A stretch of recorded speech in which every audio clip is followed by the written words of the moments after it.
The calculation is that 27 million square kilometers that was above water during the Ice Age is underwater now. How is it that to this day we barely have any answers about Atlantis? But now there has been a new discovery. The archaeological surveys here haven't even begun to test the myth. From ancient cities from two different cultures that turned out to be the same one to the unearthing of Atlantis City, there have been some really bizarre discoveries in the search for the world's lost civilizations.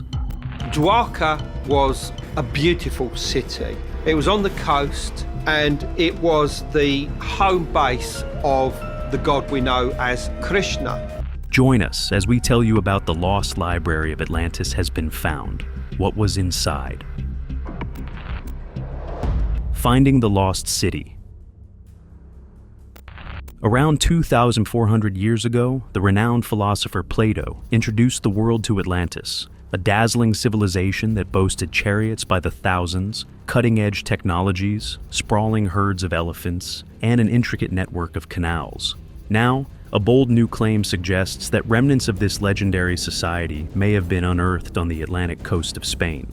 Adding a tantalizing twist to this discovery, researchers also believe they've stumbled upon what might be the ruins of a once grand library, a treasure trove of knowledge lost to the sands of time. Plato's account, penned in 360 BC, painted Atlantis as a cautionary tale about the dangers of unchecked ambition and material excess. He recounted a story relayed by the politician Critias, who claimed it originated from ancient Egypt, a tale passed down through generations like a historical game of telephone. In Plato's version, the Atlanteans' arrogance and greed incurred the wrath of the gods, leading to their catastrophic downfall some 9,000 years earlier. Like and subscribe right now, and you'll have amazing luck for the rest of the week. For centuries, scholars dismissed Atlantis as pure allegory, but perspectives shifted in 1882, when Ignatius Donnelly, a Minnesota congressman with a flair for unconventional ideas, penned Atlantis, the antediluvian world. Donnelly's work argued that Atlantis was not just a philosophical construct, but a real, physical place. This claim ignited a fervent search that continues to this day. Enter Merlin Burrows, a UK-based company specializing in the use of satellite data to unearth archaeological sites. Led by CEO Bruce Blackburn, the team claims to have pinpointed Atlantis, or what might be its ruins, in Doñana National Park, Spain. Using satellite imagery from sources like Landsat 5 and Landsat 8, they identified what they believe are structural remains matching Plato's descriptions. Among the findings are circular foundations, a massive seawall, and traces of a tsunami, which could explain the sudden disappearance of this advanced society. Interestingly, the site also revealed a peculiar green-blue patina coating some of the ruins, a detail remarkably consistent with Plato's writings. But perhaps the most intriguing find is the remnants of what researchers believe could be an ancient library. This structure, they theorize, may have housed invaluable records and manuscripts, possibly preserving the wisdom and knowledge of the Atlanteans before their demise. Blackburn, whose background lies in business rather than archaeology, acknowledged the skepticism such claims invite. He knows some people are going to call BS. The discovery was guided not just by Plato's famous dialogues, but also by another ancient text that Blackburn declined to identify, hinting at a future revelation. The team believes these documents collectively led them to the site near the Strait of Gibraltar, where they found structures resembling the Temple of Poseidon, circular bases that might have supported ancient towers, and a long seawall that could have shielded the city from the ocean's wrath. Adding weight to their claims, Merlin Burrows sent material samples from the site to a laboratory in Italy for analysis. Preliminary results suggest the samples, possibly human-made concrete, date back between 10,000 and 12,000 years, a timeline aligning with Plato's account. However, Blackburn did not disclose the specific methods used for dating, leaving room for further scrutiny. The story of Atlantis has always been shrouded in mystery, and this latest chapter is no exception. Merlin Burrows has teamed up with Ingenio Films to produce a documentary, Atlantica, which chronicles their findings. While the documentary sheds light on their discoveries, it raises as many questions as it answers, fueling the age-old debate. Was Atlantis real, or is it merely a myth that continues to captivate our imagination? If the remnants of a library among the ruins are confirmed, it could redefine our understanding of ancient civilizations. What secrets might those lost texts reveal? For now, the answers remain buried, tantalizingly out of reach, much like Atlantis itself. Another claim in Spain. Southern Spain has long been a hotbed for Atlantis hunters. Over the years, several claims have placed the legendary city in Doñana National Park. National Geographic explored this idea in its Atlantis Rising documentary. A 2004 study in antiquity made similar assertions, and back in 1929, Elena Maria Wyshaw speculated in her book Atlantis in Andalusia that the region might have been a colony of Atlantis. It's not a wild theory. People have lived in this area for thousands of years. A recent study published in Journal of Archaeological Science reports revealed that humans were present in what's now Doñana National Park around 5,000 years ago. By analyzing pollen and microscopic remains in the sediment, researchers found that parts of the park were above sea level during the Neolithic and Copper Ages. The park itself sits on layers of Holocene sediment that began forming roughly 7,000 years ago. Beneath that are pre-Holocene sands, much older than the human activity typically associated with advanced civilizations. According to Juan José Villarreal Robles, a researcher from Madrid's Center for Human and Social Sciences, Merlin Burroughs' claim of 10,000 to 12,000-year-old man-made concrete might align with these pre-Holocene formations. However, Villarreal Robles doubts this timeline fits an Atlantis-like society. He suggested that if the material were actually crafted by humans, a big if, it would date back to hunter-gatherer cultures of the Paleolithic era. These were not the maritime powerhouses Plato described. In his words, the timeline doesn't sync with the creators and rulers of an extensive agricultural and seafaring polity like Atlantis. There's a very, very high chance Atlantis is located in Spain, but let's look into some lost cities that have actually been found. Helike, the real-life Atlantis. Atlantis wasn't the only mythical Greek city that sank under the water. There's another sunken legend in town. Helike, once a bustling city in ancient Greece, met a watery fate that echoes the mythical tale of Atlantis. Greek myths tell a dramatic story of the god Poseidon, furious with Helike's residents for banishing the Ionian tribe who were his most loyal followers, unleashed his wrath and sank the city overnight.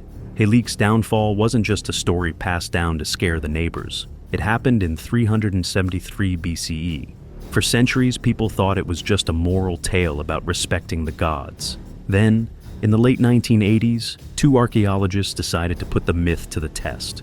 They spent over a decade digging and discovered that Helike wasn't lost in the ocean, but buried beneath layers of earth. The actual disaster was no less terrifying than Poseidon's rage. A massive earthquake struck, liquefying the ground. The city literally sank into an inland lagoon created by the tremor. Dwarka, the home of Krishna. Revered in Hindu tradition and endlessly intriguing to archaeologists and devotees alike, Dwarka is said to have been built by none other than the Hindu deity Krishna. But here's the kicker. This city of splendor is believed to have sunk beneath the Arabian Sea after Krishna's departure from the mortal world. Dwarka once stood at the confluence of the river Gomti and the Arabian Sea, a prime spot in ancient times. According to the stories, Krishna didn't rule Dwarka as a king, but created it as a haven. The legend goes that Krishna convinced Samudra, the god of the sea, to lend him land. Samudra agreed and offered Krishna a chunk of land, previously known as Kushasthali. Krishna, with his divine vision, transformed it into the grand city of Dwarka, a name that still resonates deeply. Dwarka wasn't just another ancient city. Built with divine craftsmanship, it was often called the Golden City, a place where opulence and spirituality walked hand in hand. Pilgrims from across the land flocked to see Krishna and bask in the glory of this sacred place. Remarkably, even today, the modern city of Dwarka remains a vital pilgrimage site for Krishna's followers. But the story takes a dramatic turn. Legend has it that after Krishna left this world, the city didn't just lose its divine charm, it disappeared beneath the sea. This event marked the end of Dvapara Yuga and ushered in Kali Yuga, an era of decline. Whether it was a symbolic tale or an actual event, the story of Dwarka's submersion continues to spark debate. Some believe it was a metaphor for societal decay, while others argue that the sea physically consumed the city. Archaeological digs have added layers to this mystery. Since the 1930s, explorers and scientists have scoured the Indian coastline, uncovering artifacts and remnants of a city that once stood tall. The first major excavation took place in 1963, and over the decades, numerous findings have come to light. Pottery, sculptures, and even submerged walls that hint at a fortified city. The game changer came between 1983 and 1990, when marine archaeologists from India's National Institute of Oceanography conducted extensive underwater explorations near Dwarka and Bet Dwarka. What they found was astonishing. Submerged structures, stone blocks, walls, pillars, and even stone anchors that suggest Dwarka wasn't just a myth, but a thriving port city during India's Middle Kingdoms. Interestingly, modern Dwarka isn't the first settlement on this site. It's the sixth. Coastal erosion and natural disasters have repeatedly reshaped this region, submerging earlier iterations of the city. Great Zimbabwe, the medieval castle of Africa. Tucked away in southern Africa between the Zambezi and Limpopo rivers, the Great Zimbabwe ruins are one of those ancient mysteries that refuse to give up all their secrets. Built somewhere between the 11th and 15th centuries, these sprawling stone remnants were once home to a cattle-herding, metalworking society. Today, they're the biggest collection of ruins south of the Sahara, and honestly, they've earned their spot on the list of epic lost cities. Let's get one thing clear, these weren't just random stone piles. The granite walls, complete with turrets, platforms, and stairways, are pure architectural swagger.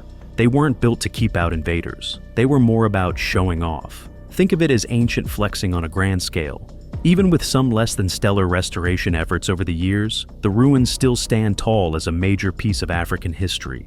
But Great Zimbabwe wasn't the only gig in town. Smaller sites, known as Zimbabwes, can be found scattered across the region, including Mozambique. Unfortunately, many of these smaller ruins got raided by treasure hunters back in the 19th century, leaving Great Zimbabwe as the undisputed heavyweight champion of ancient southern Africa. While the ruins are impressive, life inside wasn't all glitz and glam. Outside those famous stone walls, most people lived in conditions that weren't far from a medieval slum. By the 16th century, the city had lost its shine, and nobody's quite sure why. Maybe the resources dried up, or maybe people just moved on. Either way, the city faded into obscurity. During its heyday, Great Zimbabwe was a hub for trade that stretched as far as India, Persia, and China. Archaeologists have dug up some seriously cool stuff, like Persian pottery, a Chinese writing set, and brass trinkets from India. You can check them out at a small museum near the site. Xanadu, the palace of Kublai Khan. Xanadu. Just the name sounds like something out of a dream, doesn't it?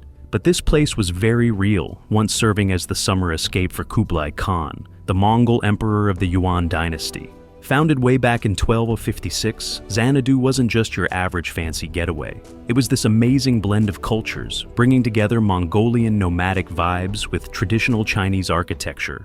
Think grand palaces, lush gardens, and waterways, all packed into a city that covered a jaw-dropping 25,000 hectares. The layout was classic Chinese, square with earth walls and towers, but it was what went on inside that made it magical. This wasn't just a city, it was a hub of power and culture. Kublai Khan ran the show here, hosting foreign dignitaries and handling serious political business.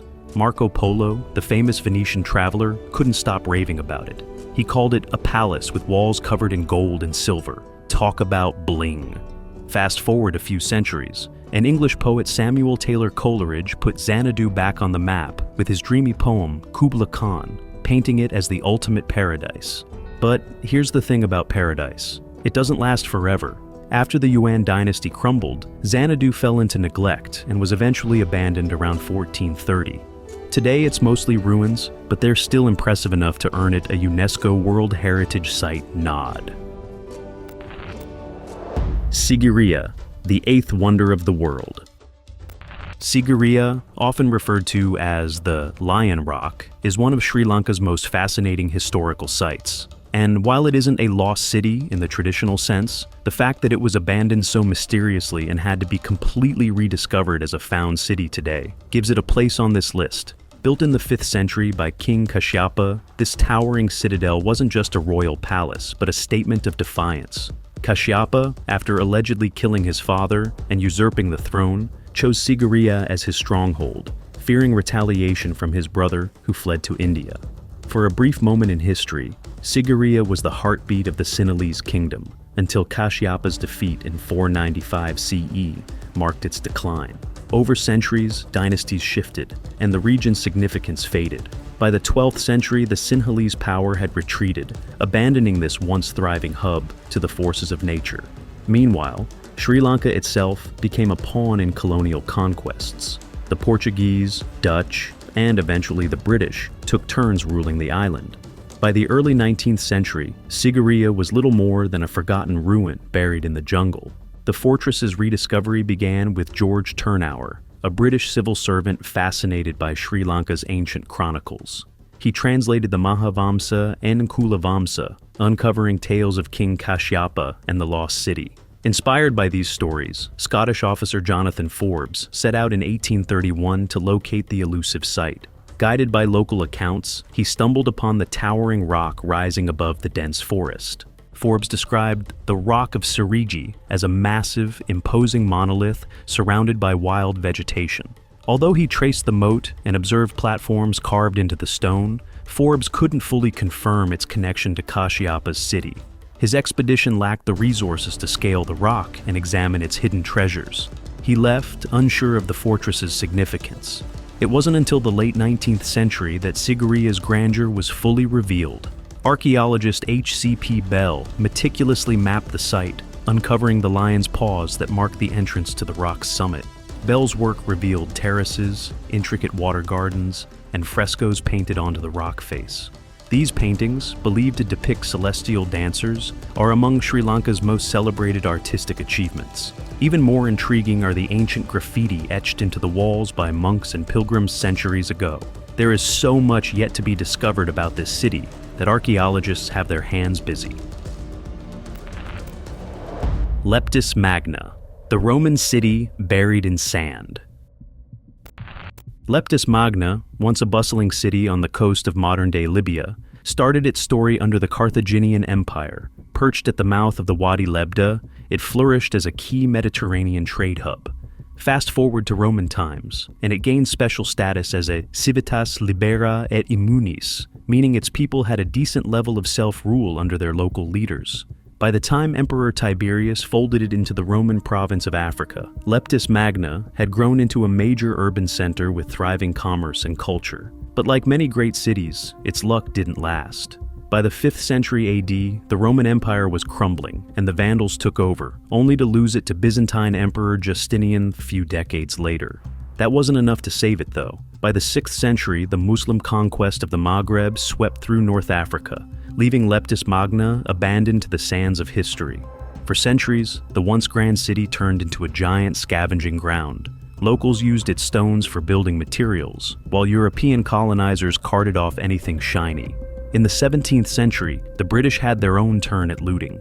Enter Hanmer George Warrington, a British officer with big dreams and bad timing. In 1816, he persuaded the local Ottoman governor to let him haul away a treasure trove of columns, pedestals, and sculptures from Leptis Magna. His goal? To become the next Earl of Elgin, famous for snatching the Parthenon marbles. But when Warrington presented his haul to the British government, they were unimpressed. His prized loot sat awkwardly in the British Museum's courtyard for 8 years, gathering more dust than admiration. Eventually, in 1826, the stones were handed over to King George's architect, Sir Geoffrey Wyatville, who gave them a new purpose. He used the ancient fragments to build a decorative folly called the Temple of Augustus at Windsor Castle, possibly a nod to the king's full name. Vinland, the Viking land of plenty. Vinland, as the medieval Norse sagas called it, was the short-lived Viking foothold in North America, a bold but fleeting attempt by Europeans to settle and trade on this distant continent. Thanks to the dogged determination of Helge and Anne Stein Ingstad in the 1960s, this tale of seafaring adventurers transformed from legend into archaeological reality. Guided by the sagas, the Ingstads scoured the Canadian coastline and eventually uncovered L'Anse aux Meadows, a Viking settlement in Newfoundland. The site, dubbed Jellyfish Cove in French, confirm Norse presence but didn't quite match all the saga's descriptions. For instance, where were the grapes that supposedly gave Vinland its name, meaning wineland? The sagas mention 3 key places the Vikings explored: Straumfjordur, Hof, and Leifsbudir. Straumfjordur, or Fjord of Currents, likely refers to Lanso Meadows, a solid base camp for summer expeditions. Leifsbudir, or Leif's Camp, might also fit the site. But Hop, described as a place where grapes were gathered, doesn't add up. There are no grapes in Newfoundland, then or now. The search for Vinland continues to stir debate. Archaeologist Birgitta Linderoth Wallace, part of the Parks Canada team studying Lanso Meadows, has delved deep into the mystery. According to the sagas, Leif Erikson and his crew landed in 3 regions: Helluland, which is likely Baffin Island, Markland, which is probably Labrador's forested coast, and Vinland. The big question is, where exactly is Vinland? Some scholars argued that Vinland might mean pasture land instead of wineland. But Wallace, drawing on linguistic evidence, insists the name refers to grapes and wine. She suggests that Vinland extended beyond Newfoundland, possibly including areas like Prince Edward Island, Nova Scotia, and New Brunswick, regions with wild grapes aplenty. Supporting this theory are artifacts like butternut shells found at Lanso Meadows. Butternuts don't grow in Newfoundland but are common farther south. So why did the Vikings leave this grape-rich paradise? The sagas hint at clashes with local inhabitants, the Skraelingar, who weren't thrilled about the newcomers. Add to that the isolation of Vinland from Norse trade networks, and it's clear why the settlement didn't last. Heracleon, the drowned Egyptian city. The ancient city of Thonis Heracleon was shrouded in mystery for centuries, with scholars debating whether the Greek-named Heracleon and Egypt's Thonis were 2 separate places. It wasn't until French underwater archaeologist Frank Gaudiot uncovered its remains in Aboukir Bay that the truth surfaced. They were one and the same. Founded in the 8th century BC, this bustling port city was once Egypt's gateway for Greek trade. Herodotus, the famed historian, wrote about a grand temple marking the spot where the hero Heracles first set foot in Egypt. Thonis Heracleon wasn't just a trade hub, it was a maze of canals, harbors, and islands. Archaeologists have recovered over 700 anchors and 60 shipwrecks, most dating to its peak between the 1st and 2nd centuries BC. However, the city's fortune waned with the rise of Alexandria in 331 BC, just a short distance away.